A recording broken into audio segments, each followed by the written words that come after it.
University में क्या मामला क्या मर्डर वाले मामले में क्या एक जो बच्चा था लगभग 24 साल की उम्र का एक युवक, और वो डबरा से 8 तारीख को दोपहर में ग्वालियर का टिकट चला गया था।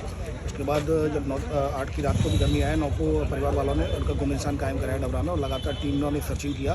तभी जाकर जिस व्यक्ति के साथ जाना बताया गया था उस व्यक्ति पर संदेह हुआ, उससे कड़ी पूछताछ की गई तो उसके द्वारा एक्सेप्ट कर लिया गया कि उसने चिराग शिवरे का गला दबाकर हत्या कर दी है, और उसके जो शव है वो जला दिया था। और घटनास्थल यूनिवर्सिटी क्षेत्र का, और तत्काल यूनिवर्सिटी में गए, जहाँ पर के मौके पर वरिष्ठ अधिकारी भी पहुँचे, एसपी सर भी पहुँचे, और हम सभी लोग पहुँचे, क्राइम ब्रांच की टीमें पहुँची, और वहाँ पर देखा तो वहाँ पर कुछ पार्ट्स पड़े हुए थे, और इससे ये शक बिल्कुल एक ही में बदल गया कि इसने उसकी हत्या कर दी है। कुछ टेक्निकल एविडेंसेज भी थे, उसके द्वारा बताया गया कि मैंने गला दबाकर इसकी हत्या कर दी है।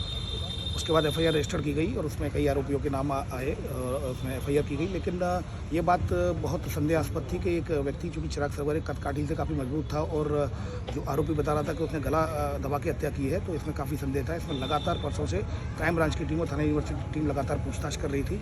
उसमें पूछताछ पर नया खुलासा हुआ, और स्पष्ट हो पाया है अभी कि चिराग शिवरे की हत्या उसके द्वारा गला दबा कर नहीं बल्कि कट्टे से की है, 315 बोर के। उसके द्वारा ये एक्सेप्ट कर लिया। उसने ये बताया, उसने गाड़ी में जो राइट हैंड में ड्राइविंग सीट पर वो बैठा हुआ था, और बगल में जो था वो मृतक बैठा हुआ था चिराग शिवरे, और उसने गोली मारकर वहीं एक गोली मारी और उसकी हत्या कर दी थी। उसके बाद उसके डेड बॉडी को जला दिया था, और उसने फिर अपनी बताई हुए निशानदेही पर उसने अपना जो लगभग 20-25 मीटर दूर घटनास्थल से झाड़ियों में कट्टा फेंक दिया था। तो उसकी निशानदेही पर 315 बोर का कट्टा भी जब्त कर लिया गया है। और इसके अलावा मृतक का मोबाइल भी उस दिन से नहीं मिला था। उसके द्वारा बताया था कि जल गया है, मेरे पास नहीं है। लेकिन लगातार सर्चिंग की गई और उससे और पूछताछ की गई, तो उसके द्वारा मृतक का मोबाइल अपने घर की छत से के पास से जो टीन है वहाँ से उसने बरामद करा दिया है। और गाड़ी भी जब्त नहीं हुई थी, तो वो जिस गाड़ी में ये घटना हुई थी वो गाड़ी भी 4 व्हीलर भी जब्त कर ली गई है।